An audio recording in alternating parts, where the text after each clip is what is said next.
पेशी खिदमत है कहानी कातिल साहिरा का तीसरा हिस्सा। दूसरी जानिब जंगाल की माँ बाप को जंगाल की कैद का इल्म हो चुका था। अपनी शक्तियों की बदौलत उन्होंने जंगाल से रब्ता किया, उसकी ख्वाब में आए और उसे बताया कि अगर वो उन तीनों बदरूहों को काबू में कर ले तो वो उस खंडर से निकलकर बस्ती में घूमकर लोगों को एक बार फिर परेशान कर सकता है। और फिर उसने यूं ही किया, उन बदरूहों को अब इस खोपड़ी में कैद कर दिया जो उसके बाप ने उस तक अपनी ताकतों के ज़रिए पहुंचाई थी। इस मकसद के लिए उस जिन भूत को एक कठिन चिल्ला काटना पड़ा था। अब एक बार फिर वो आज़ाद हो गया। उसने लोगों को खूब तंग किया और फिर एक चांदनी रात में एक दोशीज़ा उस खंडर के बाहर आई। जंगाल का इरादा उस दोशीज़ा को कत्ल करने का था, लेकिन उस दोशीज़ा ने कुछ ऐसा पढ़ा कि जंगाल की सारी ताकतें चंद लम्हे के लिए सल्ब हो गई थी। और जब चांदनी में वो आदमजादी हरासा हिरन की तरह भाग रही थी तो उस जिन ने उस वक़्त कुछ ऐसा महसूस किया कि जैसे वो कोई भी नाम लेने से कासिर था। खैर, कुछ अरसे में वो जंगाल उस दोशीज़ा को भूल गया और एक मर्तबा फिर उसके बाप ने उसके ख्वाब में आकर दोबारा उसकी अपनी दुनिया में लौटने का तरीका बताया। उसे किसी हनुमान देवता की पुजारी के खून से गुस्ल करना होगा। वो खुद भी अपने लोगों में वापस जाना चाहता था क्योंकि यहाँ तन्हा बेजार हो गया था, इसलिए उसने उस भयानक काम की हामी भर ली। बहुत अरसा गुजर गया मगर कोई हनुमान का भक्त उस खंडर में ना आया। उस खंडर के आसेब के बारे में इर्द गिर्द के लोग बखूबी वाकिफ़ थे, इसलिए कोई वहाँ का रुख नहीं करता था। कभी कभी डाकू लुटेरे वहाँ पनाह ले लेते थे, मगर वो भी हनुमान को भक्त बनने की बजाय मौत को तरजीह देते थे। और फिर एक रात वो नाज़नीन हसीना दोबारा उस खंडर में आई। वो मरना चाहती थी। उसका नाम आयला था। ये वही लड़की थी जो 2.5 बरस कबल उस जिन के हाथों ज़िंदा बच गई थी। बहरहाल उस भूत ने उसे अपने इस्तेमाल के लिए फ़ैसला कर लिया था। वो उसे हनुमान की पुजारन और एक साहिरा का बनाकर उसके खून से गुस्ल करके अपनी दुनिया में लौट जाना चाहता था। इस किताब में और भी बेशुमार मंतर और आसेबी कहानियाँ थीं, मगर पार्वती के लिए सब कुछ बेमैनी हो गया था। इंसानों से मुंह मोड़कर उसने आतिशी मखलूक से दोस्ती की, मगर यहाँ से भी इंसानों की तरह धोखा ही मिला था। पार्वती की आंखों में खून उतर आया था। अपने बचाव के लिए वो जंगाल से जान छुड़ाने का तहैया कर चुकी थी। अब उसने 2 कत्ल करने थे, अपने निहाल और नाम निहाल गैरतमंद भाई का और उस धोखेबाज जिन का। मोहब्बत क्या होती है, क्यों होती है, जंगाल नहीं जानता था, क्योंकि उसने हमेशा नफ़रत और खून खराबे से प्यार किया था, क्योंकि उसे सिखाया ही गया था। उसकी गुट्ठी में ये बात डाल दी गई थी कि इंसानों से बदतर इस दुनिया में और कोई मखलूक नहीं है, और वो भी इस बात पर ईमान ले आया था। वो चांदनी रात में जब उसने पहली मर्तबा आयला को देखा था तो उसे कुछ अजीब सा महसूस हुआ था। उस एहसास को वो कोई नाम देने से कासिर था, लेकिन हाँ वो पहली बार थी जब उसे किसी आदमजात को ज़िंदा छोड़ देने पर दुख हुआ था। हाँ, वो पहली बार था जब कोई आदमजात उसे अच्छा लगा। उसके चेहरे पर छाया हुआ खौफ का आलम, नीली आंखें जो इन लम्हात आंसुओं से डुबडुबाई हुई किसी झील का तासुर दे रही थी। उन आंखों को वो काफ़ी दिनों तक फरामोश ना कर पाया था, लेकिन वक़्त के गर्द ने सब कुछ छुपा दिया। और जब उसकी दोबारा 2.5 साल बाद मुलाकात हुई तो अपनी दुनिया में जाने की ख्वाहिश हर तमन्ना पर सबक ले गई थी। उसने पार्वती के साथ हमदर्दी का खेल खेलना शुरू कर दिया और अब दिल में सोई हुई मोहब्बत अंगड़ाइयाँ लेकर बेदार हो रही थी। जूं जूं उस जिन की मंजिल करीब आ रही थी, मंजिल से दूरी की ख्वाहिश बढ़ती जा रही थी। और फिर एक रोज़ उसने हमेशा के लिए आयला के साथ रहने का फ़ैसला कर लिया, लेकिन उसी रोज़ आयला को उसके गुज़िश्ता मंसूबे के बारे में पता चल गया था। अपनी दानिश में वो पार्वती यानी आयला से इजहार मोहब्बत के लिए जा रहा था और पार्वती अपने दानिश में उसकी तबाही का सामान तैयार कर रही थी। खूब चक्कर चल रहा था। अब देखना ये था कि किसकी जीत होनी है और किसकी हार। हाजरा खातून के घर का ड्राइंग रूम नफासत और सादगी से सजा हुआ था, जिसमें एक सोफ़ा सेट और कुछ कुर्सियां पड़ी हुई थीं। दरमियान में शीशे का एक मेज़ जिस पर एक नफीस सा गुलदान रखा हुआ था। उस गुलदान में ताज़ा फूल महक रहे थे। एक कुर्सी पर एमन बैठी हुई थी, उसकी गोद में लाशाना थी जो बार बार गोद से उतरने की कोशिश कर रही थी। आज हाजरा खातून का अस्पताल से घर आए दूसरा दिन था। ऐमन के सामने एक लड़की बैठी हुई थी जिसने अपने आप को एक बड़ी सी स्याह चादर में ढांपा हुआ था। वो लड़की फयाज की दोस्त की तवज्जो से यहाँ कुछ अरसे पहले ही आई थी। फयाज के दोस्त आमिर के मुताबिक उस लड़की के आगे पीछे कोई ना था। पहले दूर के रिश्ते की एक खाला के घर रहती थी और जब उस खाला के बेटे ने उसकी इज्जत पर हमला किया तो वो वहाँ से भाग निकली। तुम्हारा नाम क्या है? ऐमन ने नरमी से पहला सवाल पूछा। वो सोच में पड़ गई। आयला बताऊं या पार्वती? तुम्हारा नाम पूछ रही हूँ तुमसे। जब 10 सेकंड तक कोई जवाब ना मिला तो ऐमन ने इस बार ज़रा सख्ती से पूछा। आयला नाम है मेरा। उस लड़की की आवाज़ सिपाट थी। हम तुम्हें इस घर में पनाह दे रहे हैं। भाई सच्ची साफ बात है कि इस तरह अजनबियों पर भरोसा करने के हक़ में नहीं हूँ मैं, लेकिन हम आमिर भाई की बात टाल नहीं सकते। वो फयाज के बहुत अच्छे दोस्त हैं। वो तुम्हें अपने घर में नहीं रख सकते क्योंकि तुम जानती हो कि वो अकेले रहते हैं, तो वहाँ तुम्हारा रहना मुनासिब ना होता। इस घर के कुछ असूल हैं। यहाँ हर कोई फजर के वक़्त उठ जाता है। यहाँ हर कोई 5 वक़्त की नमाज़ पढ़ता है। कोई किसी से बहस नहीं करता। दूसरों के मामलात में टांग नहीं उड़ाई जाती। अगर तुम इन असूलों पर चलोगी तो तुम्हें यकीनन कोई मसला नहीं होगा।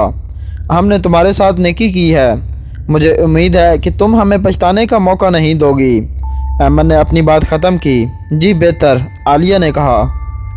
ऐमन दोबारा बोली, मैं यहाँ तुम्हारा बिस्तर लगवा देती हूँ। किसी चीज़ की ज़रूरत हुई तो बता देना। ऐमन बाहर जाने लगी। बात सुने, आयला ने पीछे से ऐमन को पुकारा। ऐमन वापस मुड़ी तो आयला खड़ी हो गई। 2 कदम आगे बढ़ी और जब उसके और ऐमन के दरमियान फासला कम हुआ तो वो बोली, इस बात में कोई शक नहीं कि आप लोग बहुत मिलनसार और हमदर्द हैं।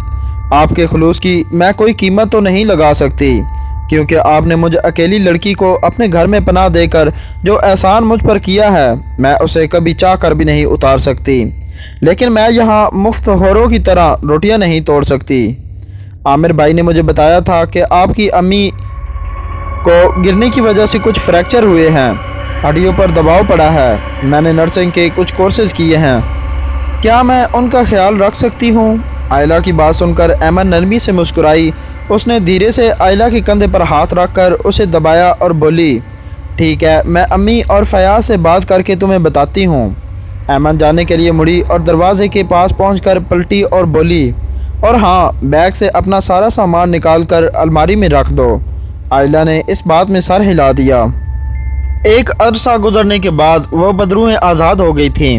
वो बदरूहें नहीं जानती थी कि वो आज़ाद कैसे हुई हैं, लेकिन हाँ, उन्हें यह ज़रूर पता था कि उन्हें कैद तो करने वाला जंगाल अब खुद एक बार फिर मुकम्मल तौर पर किसी का कैदी बन चुका था और हमेशा की तरह उस बदरूहों का मस्कन और वीरान खंडर ही रहा था। वो तीनों बदरूहें एक दूसरे की दुश्मन थी। चंदर की पत्नी पद्मावती और चंदर पाकिस्तान बनने से पहले यहाँ रहते थे। चंदर एक स्याह रंग का और बेहद मामूली सी नकूश रखने वाला छोटे से कद का मर्द था। अलबत्ता पद्मावती खूबसूरती और नज़ाकत में अपनी मिसाल आप थी और उसने सिर्फ अपने माँ बाप के दबाव में चंदर से शादी की थी। शादी के 5 बरस गुजरने के बावजूद पद्मावती ने चंदर को खुद से छूने की इजाज़त ना दी थी। चंदर एक शरीफ और मासूम सा इंसान था। उस वक़्त का सब्र के साथ इंतज़ार कर रहा था जब पद्मावती के दिल में उसके लिए नरम गोशा पैदा हो, मगर 5 साल तक उसका इंतज़ार ही रहा। चंदर रेलवे स्टेशन पर कुली था और एक दिन उस पर यह राज अफ़शां हुआ कि उसकी पत्नी ने उसके दोस्त महेश से ताल्लुकात बनाए हुए हैं। उस हकीकत ने चंदर को तोड़ कर रख दिया था और उसने गैरत में अपनी पत्नी और अपने दोस्त की जान लेने के बाद खुद भी आत्महत्या कर ली थी। मरने के बाद पद्मावती और महेश एक हो गए थे। उन दोनों आत्माओं ने चंदर की आत्मा को खूब सताया और फिर वहां जंगाल आ गया जिसने तीनों बदरूहों को अपने काबू में कर लिया। लेकिन जब जंगाल दोबारा कैदी बना तो वो तीनों बदरूहें आज़ाद हो गईं और उन तीनों के दरमियान चूहे बिल्ली का खेल फिर से शुरू हो गया था। ऐमन के जाने के थोड़ी देर बाद ड्राइंग रूम में उसके लिए बिस्तर भी लग चुका था और अलमारी भी आ गई थी। आयला पहले थोड़ी देर बैठी रही और फिर उसने अलमारी के पट खोले। साइड पर रखे हुए उसने अपने बैग को उठाया और उसकी जिप को खोला। बैग के अंदरूनी सामान को देखकर आयला को हंसी आ गई। बैग के अंदर गिनी चुनी कुछ भयानक चीज़ें थीं। कुछ सफ़ाहत थे जिस पर कुछ खास मंत्र लिखे हुए थे। 2 मरी हुई चमगादड़ें थीं और वो बोसीदा सी किताब जिसकी वजह से जंगाल बैग में मौजूद खोपड़ी में कैद था और जंगाल के उस खोपड़ी में आते ही वो बदरूहें आज़ाद हो गई थी।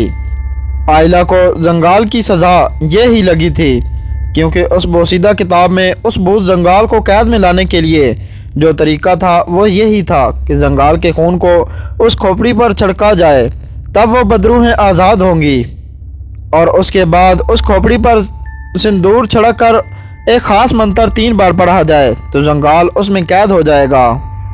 और ये काम सिर्फ हनुमान के भगत कर सकते थे और आयला में ये सिफात थी, इसलिए उसने जंगाल को उस खोपड़ी में कैद कर लिया था।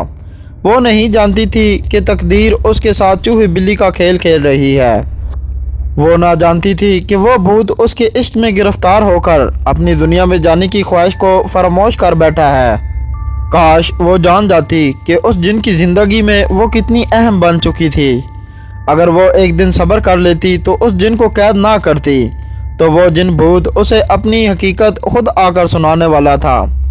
मगर हाय रे किस्मत, जब किस्मत में तबाही लिख दी जाए तो कौन क्या कर सकता है, क्योंकि हमारे पैदा होने से पहले हमारी किस्मत लिख दी जाती है और हम दुनिया के जिस कोने में मर्जी चले जाएं, हम अपनी किस्मत की लकीरों के सामने बेबस हैं। जो तकलीफ़ें हैं तो हैं, जो मसाइब हैं सो हैं।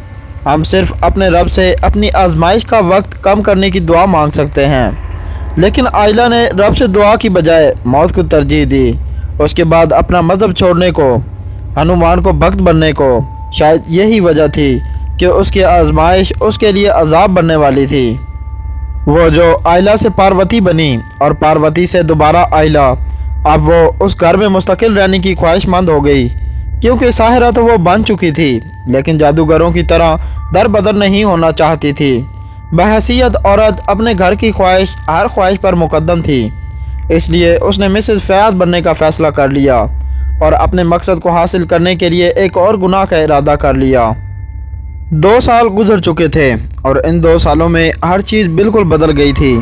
वक्त हर तरह से आयला का साथ दे रहा था। 2 साल कबल उसने सबसे पहले खंडर की बदरूहों को अपने काबू में कर लिया। चंदर की बदरू कहीं गायब हो गई थी। उसके बाद उसने ऐमन को अपने रास्ते से हटाया और ऐमन की मौत को एक हादसे का रंग दे दिया और उसके बाद लाशाना का ख्याल रखने का इतना ड्रामा किया कि हाजरा खातून ने आलिया, आयला और फयाज की शादी करवा दी और फिर वो एक चांद सी बेटी की माँ बन गई। फयाज की दूसरी बेटी का नाम अनीका रखा गया था। आयला ने इसी पर इक्तफा ना किया। घर में अपने राज को कायम करने के लिए अपनी शक्तियों से उसने हाजरा खातून को भी मौत के घाट उतार दिया। 2 साल में आयला मुकम्मल तौर पर शैतान बन चुकी थी। उसे किसी की कोई परवाह ना थी। शक्तियां हासिल करने और उन्हें बढ़ाने का नशा उसे लग चुका था और ताकत का नशा कभी उतरता नहीं है, हमेशा बढ़ता ही जाता है। खैर, फयाज 2 दिन से गायब था। आयला ने अपनी ताकतों से फयाज को खोजने की बहुत कोशिश की मगर कोई फ़ायदा ना हुआ और फयाज उस महल्ले से दूर दूसरे महल्ले के उस वीरान खंडर में बंधा हुआ था। 2 दिन से वो बेहोश था और अब जब होश आया तो अपने आप को उस हसीबी खंडर में एक कुर्सी के साथ मजबूती से बंधा हुआ पाया। चंद लम्हात तक वो माहौल से वाकिफ़ होने की कोशिश करता रहा और फिर अचानक उस कमरे में धुआं फैला और जब धुआं छटा तो सामने एक इंसान खड़ा था। स्याह रंग का और छोटे कद वाला। उस इंसान के नकूश बहुत भद्दे थे। फयाज हैरत से उसे देख रहा था। कौन हो तुम और मुझे क्यों यहाँ लाए हो? डरने की ज़रूरत नहीं है, तुम्हें मैं कुछ नहीं कहूँगा। मैं एक रूह हूँ और मेरा नाम चंदर है। अगर कुछ नहीं कहोगे तो मुझे यहाँ लाए किस लिए हो? तुम्हें कुछ दिखाना है, कुछ बताना है तो जल्दी दिखाओ और मुझे यहाँ से जाने दो। तो ये देखो, उस रूह ने कहा और अपनी उंगली सीधी की। एक रोशनी की लकीर सी निकली और दीवार पर लगी। देखते ही देखते उस दीवार पर एक स्क्रीन सी बन गई और इस स्क्रीन में उस दास्तान का हर वाक़या, हर राज खुलने लगा। आयला की भाई की खुदगर्जी, आयला का अपने घर से भागना, लौट कर आना, उसके भाई का उसे घर से निकाल देना, खंडर में जाना, हनुमान का भक्त बनना, जंगाल और उन तीनों बदरूहों की दास्तान, जंगाल का कैद होना, उन बदरूहों का फिर से आज़ाद होना, चंदर की रूह का गायब हो जाना, बाकी दो बदरूहों की कैद, ऐमन और हाजना की मौत की हकीकत, सब कुछ फयाज ने 3.5 घंटे उस स्क्रीन पर देखा। फयाज हैरान था अपनी बीवी और माँ की अचानक मौत पर, और आयला की हरकत भी उसे मशकूक लगी थी, मगर आज हर राज खुल गया था। हर मंजर इतना वाज़ा था कि उसे यकीन ना करना बेवकूफ़ी थी। ऐ रूह, तुमने मुझे ये हकीकत क्यों बताई? इस मेहरबानी की वजह। चंदर बोला, तुम्हारी बीवी बहुत ख़तरनाक किस्म की साहिरा बन गई है और वो एक जॉब करने वाली है मुझे अपने कैद में लाने के लिए, इसलिए मैंने अपने बचाव के लिए ये तरीका सोचा। मुझे यकीन है कि तुम मुझे बचा लोगे। फयाज ने कोई जवाब ना दिया, मगर वो अपने दिल में अपनी बीवी के कत्ल का इरादा कर चुका था। उसकी रस्सियाँ गायब हो गईं और वो खामोशी से खंडर से निकल गया। बाहर गोहर हर सू फैला हुआ था। जनवरी की यकबस्ता रात थी।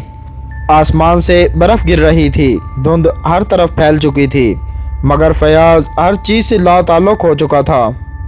वो दबे कदमों अपने घर में दाखिल हुआ था। लाशाना और अनीका एक ही कमरे में सोई हुई थीं। फयाज अपने कमरे में आया, मगर आयला वहाँ ना थी, और फिर उसने तय खाने का रुख किया जहाँ वो पाई जाती थी अक्सर। लेकिन तब फयाज ने कोई तवज्जो ना दी थी कि वो तय खाने में इतना वक्त क्यों गुजारती है। वो तय खाने की जीनों से बगैर आवाज़ के नीचे उतरने लगा। जब 2 सीढ़ियाँ रह गईं, जब उसे तय खाने के दरमियान आयला बैठी हुई नज़र आई। उसके इर्द गिर्द मोमबत्तियाँ रोशन थी और सामने एक खोपड़ी रखी हुई थी, इंसानी खोपड़ी, जिसे देखकर यूँ महसूस होता था कि उस खोपड़ी में सब्ज़ रंग का धुआं सा भरा हुआ है। अब मज़ीद किसी तस्दीक की गुंजाइश ना रही थी। उस रूह की हर बात सच थी। फयाज जान गया था कि उसके सामने स्याह लिबास में और मोमबत्तियों के हसार में बाल खोले जो औरत बैठी है, वो उसकी बीवी ही ना थी, उसकी माँ और पहली बीवी की कातला भी थी, एक साहिरा भी थी। वो तेज़ी से आगे बढ़ा, मोमबत्तियों के हिसार को तोड़ता हुआ अपनी जादूगरनी बीवी को पकड़ा और अपनी तरफ मोड़कर उसका गला दबाने लगा, मगर आयला की आंखों में ज़रा से भी हैरत का शाइबा तक ना था। यूँ लगता था कि उसे पता था कि फयाज उसे मारने के लिए आने वाला है। वो बोली, तो तुम्हें पता चल गया?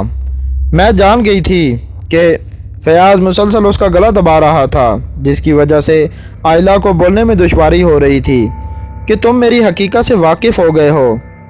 उस चंदर ने तुम्हें सब कुछ बता दिया, सब बता दिया। आयला की तकलीफ़ बढ़ने लगी, मगर फयाज की आंखों में खून उतर आया था। और मैं तस्लीम करती हूँ कि मैंने ये सब किया। मैं खुद मरना चाहती हूँ, तुम मार दो, मगर मैं लौट कर आऊँगी। मेरा आशिक जिन जंगाल तुमसे मेरा और तुम्हारी बेटी लाशाना से भी इंतकाम लेगा। और मैंने एक ऐसा सहर भी कर दिया है कि 2 घंटों में तुम्हारी मौत वाक़या हो जाएगी, और तुम्हारी रूह तुम्हारी बेटी के करीब होते हुए भी उसे बचा ना पाएगी, क्योंकि आयला की ज़बान बंद हो गई थी, क्योंकि उसकी सांसें रुक चुकी थी। दूसरों को मौत की नींद सुलाने वाली आज खुद मौत की आगोश में आ गई थी। फयाज के दिमाग में आखिरी लम्हात में आयला की कही हुई बातें गूंजने लगीं। उसने अपनी बेटी को बचाना था, इसलिए वो उन्हें अपने दोस्त आमिर के पास अमानत के तौर पर छोड़ने चला गया। आमिर उन्हें देखकर बहुत हैरान हुआ, मगर फयाज ने कहा कि वो वजाहत बाद में करेगा, फ़िलहाल उसकी बेटियों को अपने पास रख ले। और वापसी में एक लड़की ने फयाज को टक्कर मारी और फयाज की रूह ने उसके जिस्म का साथ छोड़ दिया।